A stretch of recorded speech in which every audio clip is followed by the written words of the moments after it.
Bismillahirrahmanirrahim. Assalamualaikum warahmatullahi wabarakatuh dan salam sejahtera.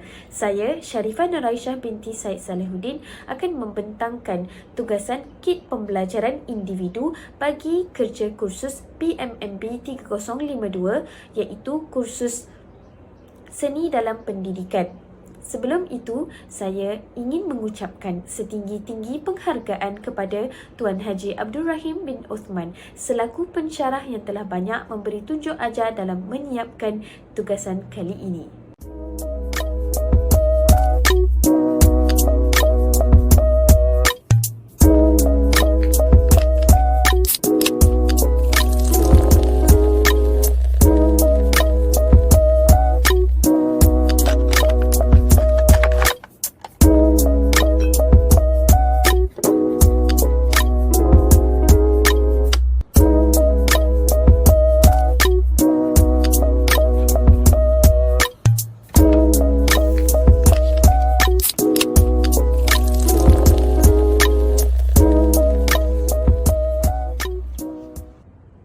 Saya telah menghasilkan sebuah kit pembelajaran yang diberi nama haiwan ternakan saya.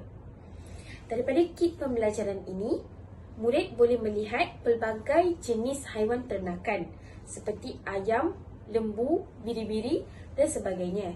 Saya juga menghiaskan ladang ternakan ini dengan meletakkan sebuah kolam ikan di tepi ini dan menggunakan batu-batu kecil yang berwarna-warni bagi menarik minat murid dengan lebih lagi. Kemudian saya menggunakan batang aiskrim yang berada di tepi ini sebagai pagar dan tapaknya merupakan rumput karpet yang hanya bernilai RM2 sahaja. Okay. Kemudian dalam kit ini juga saya telah menandakan haiwan-haiwan yang ada seperti boleh dilihat di sini biri-biri, lembu dan sebagainya. Kit ini juga didatangi dengan sebuah kotak yang telah dikita semula, iaitu di dalam kotak ini mengandungi beberapa topeng haiwan. Topeng ini akan diterangkan bagaimana penggunaannya selepas ini semasa sesi simulasi PDP.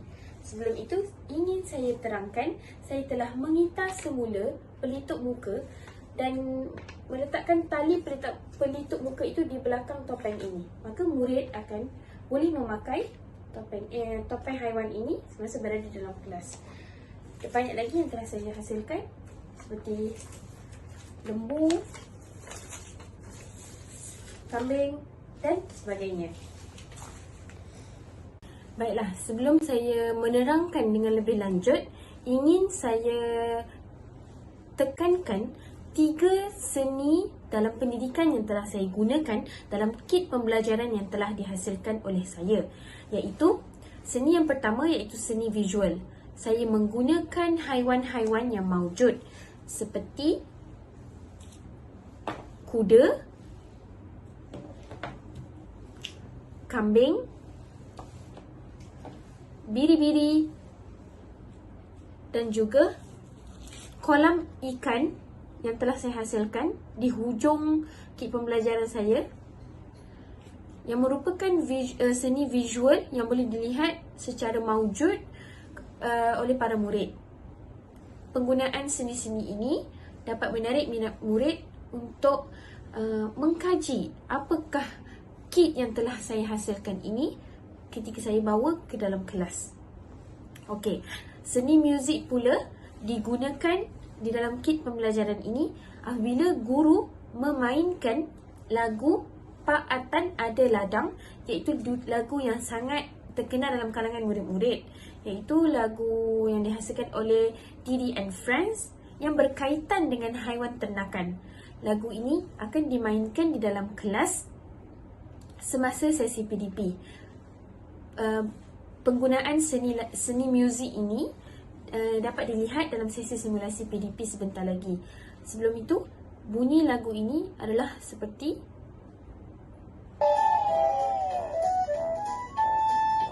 Mak akan ada ladang, E-I-E-I-O. Di ladang ada lembu, E-I-E-I-O. Okey, begitulah bunyi lagu Pak Atan Ada Ladang. Jadi dalam lagu itu sendiri ada baik-baik frasa yang boleh murid pelajari mengenai haiwan ternakan. Seni yang ketiga pula ialah seni pergerakan. Seni pergerakan ni boleh dilihat dalam beberapa perkara semasa sesi PDP dijalankan menggunakan kit pembelajaran yang telah saya hasilkan, iaitu antaranya ialah pergerakan murid menari bila mendengar lagu yang telah dipasang oleh guru. Yang kedua, saya telah merancang satu sesi PDP yang memerlukan murid bergerak dari satu tempat ke satu tempat dalam pembelajaran kali ini menggunakan kit yang telah saya hasilkan ini. Perkara ini akan diterangkan dengan lebih lanjut dalam sesi simulasi PDP.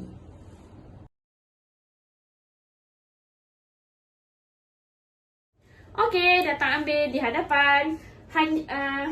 Sebelum tu kamu semua akan dibahagikan dalam kumpulan, iaitu 5 orang satu kumpulan. Hanya ketua kumpulan sahaja yang akan datang ke hadapan mengambil topeng ini, okey?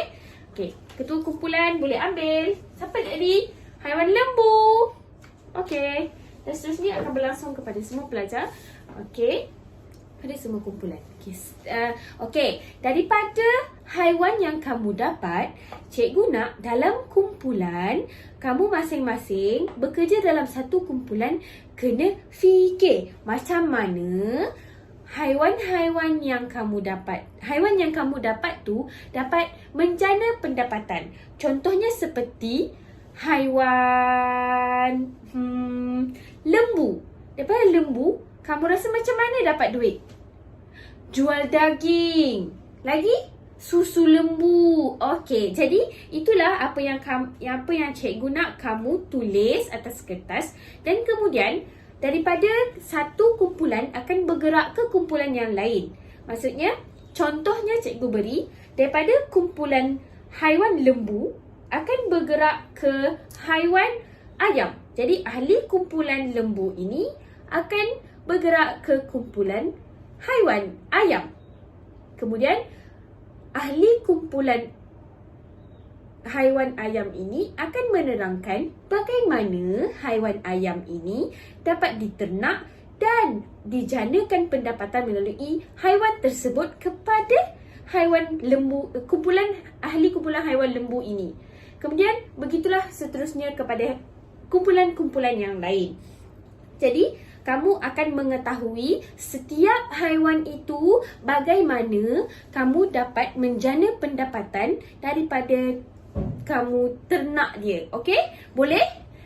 Sekiranya kamu tidak faham bagaimana aktiviti ini dijalankan, kamu boleh bertanya selepas ini. Jadi, semua boleh bergerak dalam kumpulan masing-masing dan menjana idea antara satu sama lain bagaimana haiwan yang kamu dapat tu dapat dijana pendapatan daripadanya.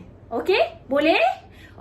Dalam masa sekarang kamu akan fikir, dan selepas itu cikgu akan bagi masa 15 minit untuk kamu fikir. Kemudian kamu akan bergerak dari satu kumpulan ke satu kumpulan, dan seterusnya setelah aktiviti kita selesai, kita akan mengarang satu karangan pendek mengenai bagaimana haiwan-haiwan ini dapat dijanakan pendapatan melaluinya. Boleh? Boleh. Bagus. Jadi, kita bergerak dalam kumpulan masing-masing. Berdasarkan kit pembelajaran yang telah dihasilkan, tema yang diambil daripada TSKP Bahasa Melayu ialah pertanian dan penternakan.